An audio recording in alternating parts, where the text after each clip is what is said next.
You're listening to Civic Media. You can tune into any of our live shows on any radio station across the state with the Civic Media app. Find us in your phone's app store and listen anytime, anywhere. This is your WXCO Daily News Roundup for Bull Falls Radio, 98.9 FM and 1230 AM in Wausau.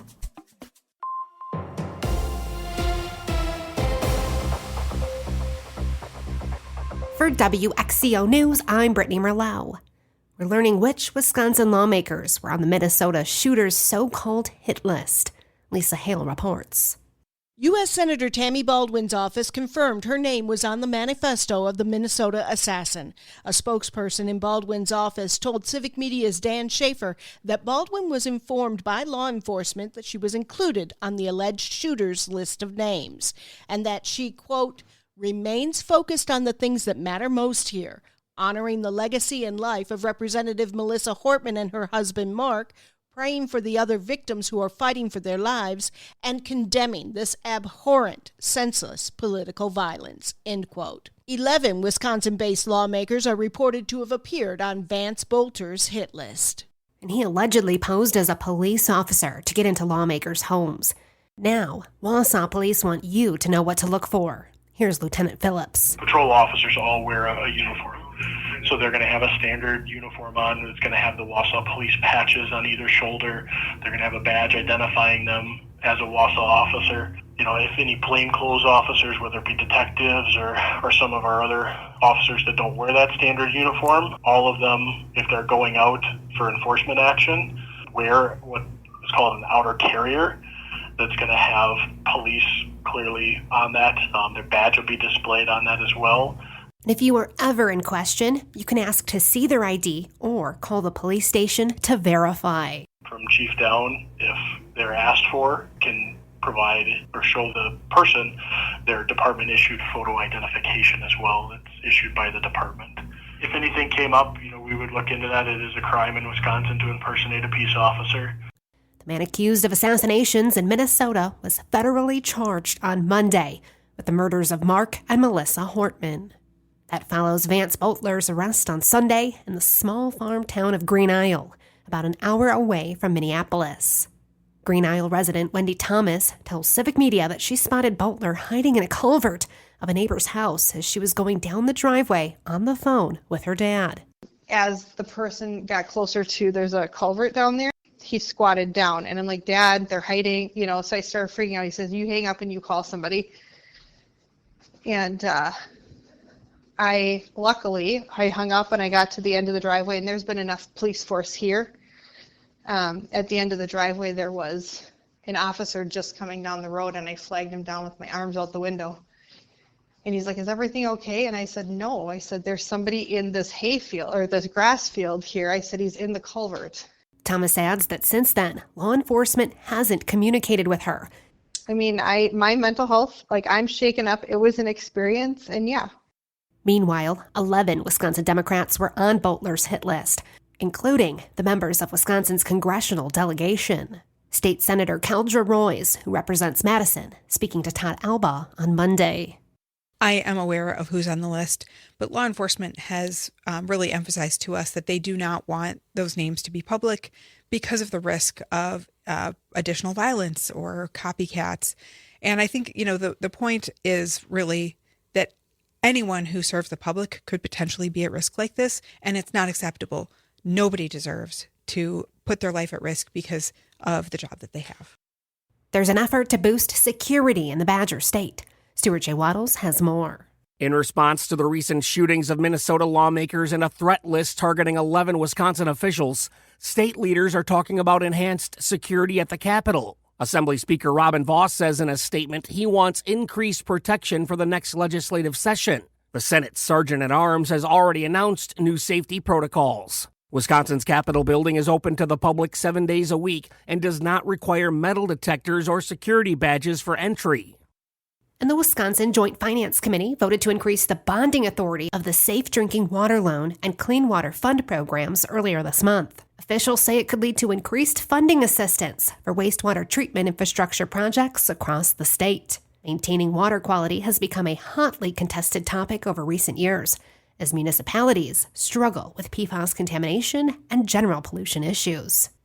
And prescription labels include more than just your name and dosage. They also list key details that affect when and how you get your next supply of meds. One of the most common sources of confusion is the difference between a refill and a renewal. A refill means your provider has already given the pharmacy permission to give you more. But once those run out, a renewal is needed, which means your doctor needs to prescribe a new prescription before the pharmacy can fill it again. Sometimes patients might forget to look and see how many refills they have left, and they'll expect there to be one.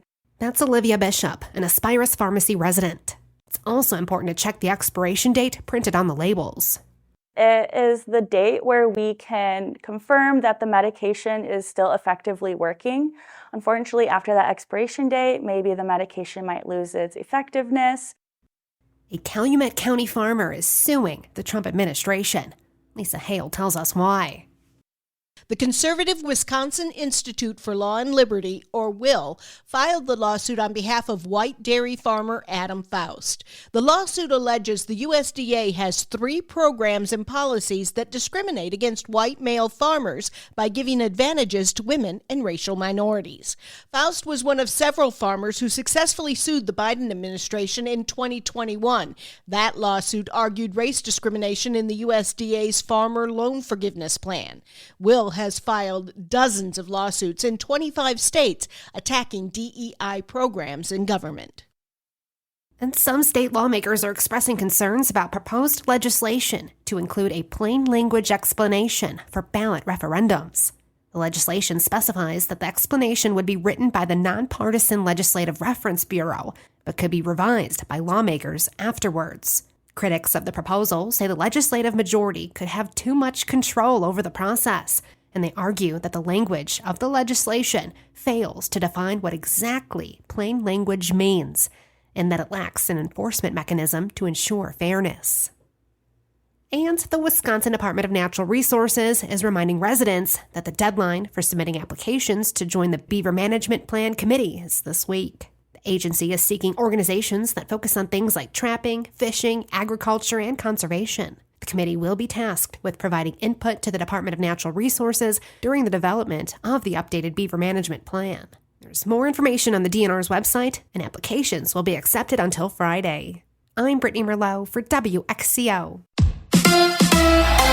The Brewers battle the Cubs. Hi, I'm Mike Clemens with sports. Baseball. The Brewers take on the Cubs tonight at Wrigley Field. The Miz, Jacob Mizorowski, making his second career start for Milwaukee. The Brewers 1 for 10 last night with runners in scoring position on the way to a 5-3 loss to the Cubs. Pat Murphy. You look at the box scores tonight. If you look at 15 box scores, there's going to be 6 teams that are something like that. You got to hit with guys in scoring position, and we didn't. The Cubs now with a 6.5 game lead over Milwaukee in the NL Central. Hockey. The Florida Panthers skating past the Edmonton Oilers 5-1 to win the Stanley Cup for a second year in a row, 4-2. NFL, the Packers' new president and CEO says there's no immediate plans to renew the contracts of Matt LaFleur or GM Brian Gutekunst. I asked Ed Policy what will be his focus as he takes over. Keep the Packers in Green Bay. The big things there will be continuing to maintain and evolve Lambeau Field so that it remains not just iconic but also state-of-the-art. That's the new Packers president, Ed Policy, with Sports on Mike Clemens.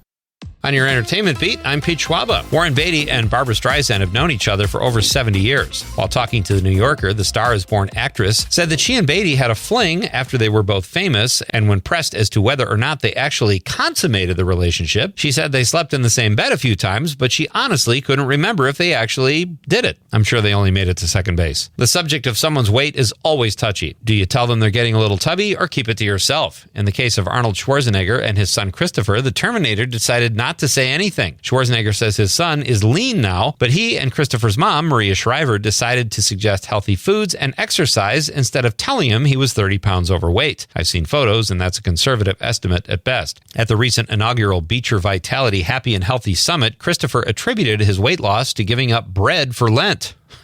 The old bread for Lent bit, also known as Ozempic. Pop singer Neza might have gone to her last Dodger game. At least that's what she says. If you're wondering why, it's because she was told to sing the Star-Spangled Banner in English, but decided to sing it in Spanish anyway. This all happened last Saturday on the day of the No Kings protest taking place all over the country. The singer posted a TikTok video of a Dodgers executive telling her to sing it in English, and then part of her performance, which was in Spanish. For what it's worth, it was received with enthusiastic applause. The Pit is a hit for Max, and fans of the intense medical drama will be happy to know that Season 2 production is underway. According to Variety, the show stars Noah Wyle as an ER doctor. Sound familiar? It was renewed in February. The Pit takes place at the fictitious Pittsburgh Trauma Medical Hospital. Wyle also executive produces the show alongside John Wells, who executive produced NBC's ER. Season 2 of The Pit will premiere in January 2026. Carrie Bradshaw, aka Sarah Jessica Parker, recently spoke to Huffington Post UK. During the interview, she talked about the backlash she received for playing Bradshaw on HBO's Sex and the City. Parker discussed the double standard between men and women and how women are treated differently when they're portrayed as cheaters on TV. Parker made a point to say that her character on And Just Like That is judged similarly decades later. New episodes of And Just Like That premiere Thursdays on Max. For those of you who are like me and live in a remote area, there is good news regarding a new comedy to check out. Friendship is now available to stream, according to the New York Post. The A24 cringe comedy that asks the question, should men have friends, stars Tim Robinson and Paul Rudd and had a modest but successful limited theatrical run. Friendship is available to stream on Amazon Prime. For more showbiz fun, tune into Nightlight with me, Pete Schwaba.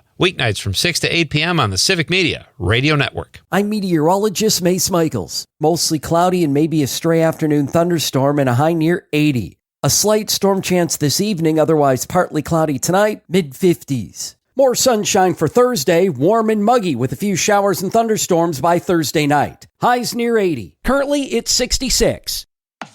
That's your WXCO Daily News Roundup from Civic Media. Subscribe to this podcast on Spotify, Apple, or wherever you find your podcasts. Find more news at bullfallsradio.com.